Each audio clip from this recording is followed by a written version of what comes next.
Le RG Podcast Minimalisme, c'est un petit rendez-vous quotidien. Autour de cette philosophie de vie, je te donne une idée que tu peux éventuellement mettre en place ensuite. Alors n'hésite surtout pas à t'abonner, ça m'aide énormément. On y va.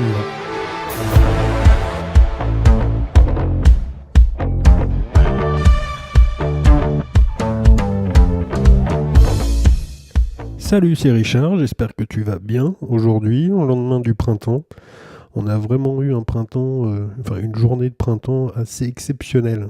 Je trouve que, voilà, si on peut, ça serait bien qu'on puisse retirer un peu nos doudounes, hein, de temps en temps. En parlant de ça, on va parler de printemps parce que là, ça va être un peu le sujet tout au long des épisodes que je vais faire. Et j'avais quelque chose comme ça pour toi au niveau quantité, au niveau régime, au niveau de plein de choses.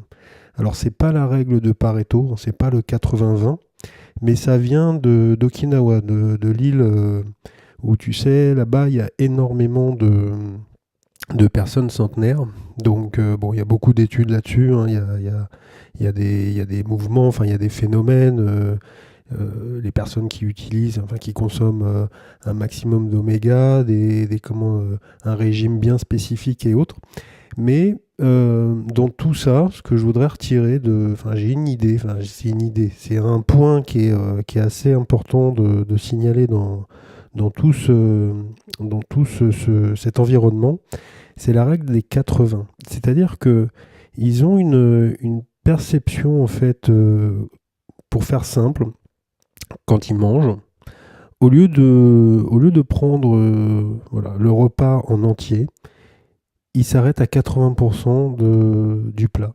C'est-à-dire que le côté finis ton plat, sinon tu n'auras pas de dessert, ça n'existe pas chez eux. Et du coup, ils se limitent en ayant une impression d'avoir encore un peu faim en partant de cette pause déjeuner. Donc ça peut être intéressant si toi tu cherches des solutions. Il y en a d'autres, hein. C'est simplement une idée comme ça qui peut être assez intéressante.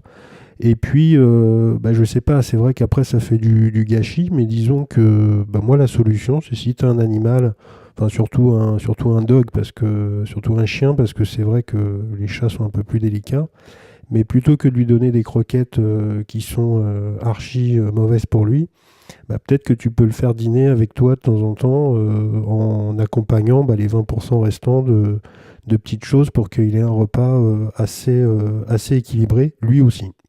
Voilà, bon, ça a été un petit peu plus dégagé, un petit peu plus long. C'est fini pour aujourd'hui. On se retrouve demain. Et puis sur ma page, hein, comme d'habitude, www.rgminimalism.cloud, et sur Instagram aussi avec mes petites photos. Je te dis bonne journée. Pour moi, il fait beau aujourd'hui, donc c'est une bonne nouvelle. Et puis je te dis à demain. Salut.